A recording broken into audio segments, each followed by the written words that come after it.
El lamento bajo la tormenta. Carlos Hernández. Nunca pensé que una tormenta podría cambiar mi vida de manera tan definitiva. Mi nombre es Carlos Hernández y lo que voy a contar ocurrió hace casi 10 años. Desde aquella noche, algo en mí cambió para siempre, mi manera de conducir, mi manera de caminar por la carretera, incluso mi percepción de la realidad. Era un viernes de julio de 2013. Había terminado mi jornada en un taller mecánico en Tecolotlán, un pueblo pequeño al sur de Jalisco. La lluvia comenzó mientras regresaba a casa, ligera al principio, hasta convertirse en un aguacero intenso que hacía casi imposible ver más allá de unos pocos metros.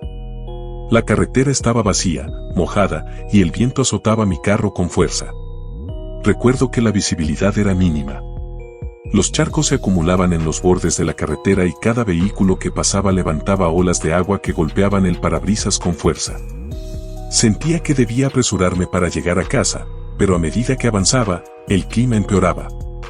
El cielo se veía negro como brea y los relámpagos iluminaban de manera intermitente el camino, mostrando solo destellos de los árboles y el río que corría a mi derecha. Fue entonces que, al pasar por un tramo especialmente angosto, mi carro comenzó a patinar en el agua acumulada. Intenté controlar el volante, pero el lodo y el barro lo hicieron imposible. En cuestión de segundos, el auto se detuvo completamente, atascado en la cuneta cerca de un pequeño puente que cruzaba el río. El motor estaba encendido, pero el vehículo no respondía. Intenté mantener la calma, respirando profundamente. El viento azotaba el carro, la lluvia golpeaba con fuerza y un ruido extraño comenzaba a sobresalir, un llanto. Al principio pensé que era el agua corriendo entre las piedras del río, el ruido del viento entre los árboles o incluso mi mente jugándome una broma por el miedo y la tensión. Pero pronto comprendí que no, que aquel llanto era humano y provenía de algún lugar cercano. Debe ser alguien atrapado, me dije a mí mismo, aunque una sensación de miedo comenzó a crecer dentro de mí. Tal vez alguien necesita ayuda. Apagué el motor y salí del auto con el paraguas que llevaba en la guantera. La lluvia me golpeaba de lleno, empapando mi ropa y dificultando mis movimientos. Cada paso hacia el origen del llanto era un desafío, el barro resbalaba y las ramas de los árboles golpeaban mi cara. Sin embargo, no podía ignorarlo. Había algo en ese lamento que me obligaba a acercarme, algo que parecía llamarme directamente. Cuando llegué al borde del río, vi solo agua y lluvia. El llanto continuaba, mezclándose con el sonido de la tormenta. Me asomé con cuidado hacia el río, buscando alguna figura, algún rastro de alguien que necesitara ayuda. Fue entonces cuando el viento cambió de dirección y la lluvia, de golpe, se detuvo. El silencio que siguió fue absoluto. No había más ruido de lluvia, ni de viento, ni del río. Solo aquel llanto profundo, desesperado, que ahora parecía mucho más cercano. Parpadeé varias veces, incrédulo, y fue entonces cuando la vi. Frente a mi auto, a pocos metros, estaba una mujer vestida de blanco, empapada pero de pie, con la cabeza inclinada y los brazos extendidos como suplicando algo. Su cabello estaba mojado y pegado a su rostro, pero aún así podía ver que era largo y oscuro. Su llanto no era solo un sonido, era una presencia, un dolor tan intenso que sentí que me atravesaba el pecho. «Hola. ¿Está bien?», grité, tratando de mantener la voz firme, aunque mi corazón latía con fuerza descomunal. «¿Necesita ayuda?». No hubo respuesta. Solo continuó llorando, y el miedo comenzó a apoderarse de mí.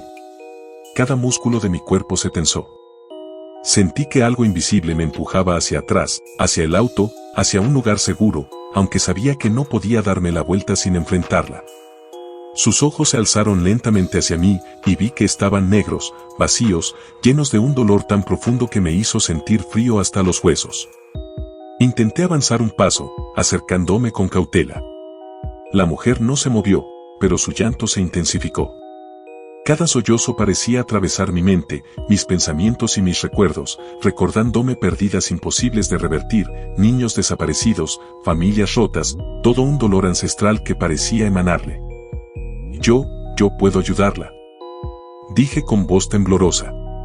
«¿Qué necesita?». No hubo respuesta. Y entonces comprendí algo que me paralizó por completo, no era humana. Su forma era la de una mujer, pero su presencia estaba saturada de algo que no pertenecía a este mundo. Algo que se alimentaba del miedo, de la desesperación, del lamento. Retrocedí, intentando volver al carro. Mis manos temblaban mientras tocaba la puerta del auto. Quería encender el motor y alejarme, pero cada intento fallaba. Era como si algo me detuviera, obligándome a mirar, a no escapar. La mujer permanecía allí, llorando, cada sollozo más desgarrador que el anterior, y por un instante sentí que su llanto llamaba directamente a alguien que estaba dentro de mí, tocando recuerdos y emociones que había enterrado hacía años. La observé por lo que me pareció una eternidad. La lluvia seguía detenida, la tormenta parecía haberse congelado, y el mundo estaba en un silencio absoluto salvo por su llanto. Y entonces ocurrió algo aún más aterrador. Sentí un viento frío que no provenía de la tormenta, sino de ella. Un aire que parecía surgir desde su cuerpo, que me envolvía y me empujaba hacia un miedo primitivo, un terror ancestral que jamás había sentido. «No», grité, cayendo de rodillas frente al carro. «Aléjese».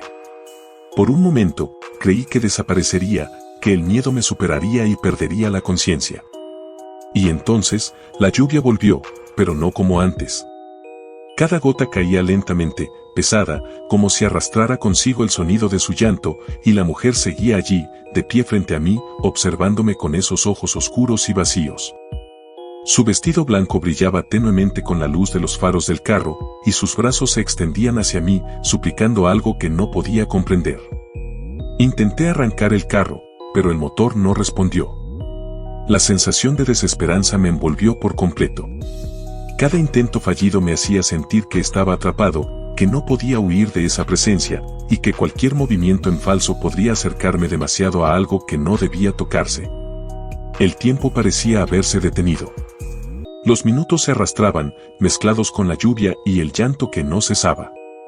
Mi mente comenzó a divagar, recordando historias que había escuchado de niño sobre la Llorona, sobre mujeres vestidas de blanco que aparecían cerca de ríos, llamando a sus hijos perdidos. Atrapadas entre el mundo de los vivos y los muertos. Todo encajaba. Todo cobraba sentido con un terror absoluto. Estaba frente a la Llorona.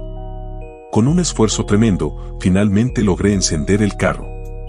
El motor rugió y la mujer desapareció de inmediato. La lluvia volvió a caer con fuerza, el viento se levantó, y el río volvió a rugir como si nada hubiera pasado. Miré a mi alrededor y no había nadie. Nadie había visto nada. Nadie más lo había presenciado. Llegué a casa con las manos temblando y el corazón latiendo a 1000 por hora. Desde entonces, nunca más conduje de noche. Cada vez que llueve intensamente, cada vez que el cielo se oscurece y los relámpagos iluminan la carretera, siento el eco de aquel llanto, el recuerdo de esos ojos vacíos y el frío que me atravesó el cuerpo. Años después, todavía recuerdo la sensación de impotencia y desesperanza que sentí esa noche. Sé que lo que vi fue real, aunque nadie más lo haya presenciado. La Llorona estaba allí, llamando, llorando, atrapada en su dolor, y yo fui uno de los pocos que la vieron, uno de los pocos que sintieron su lamento tan cerca, tan personal. Todavía siento miedo cuando conduzco cerca de ríos o cuando llueve de manera intensa. Cada sombra me recuerda esa noche. Cada sollozo lejano me hace pensar que ella sigue allí, esperando, llamando a alguien que nunca podrá recuperar. Nunca olvidaré esa tormenta, ni el lamento bajo la lluvia, ni la forma en que mi vida cambió para siempre. Y sé que jamás volveré a conducir de noche por un camino solitario, porque hay cosas que no se pueden enfrentar y algunas presencias solo quieren que las veas, que escuches su dolor. Y que nunca olvides lo que significa el verdadero terror.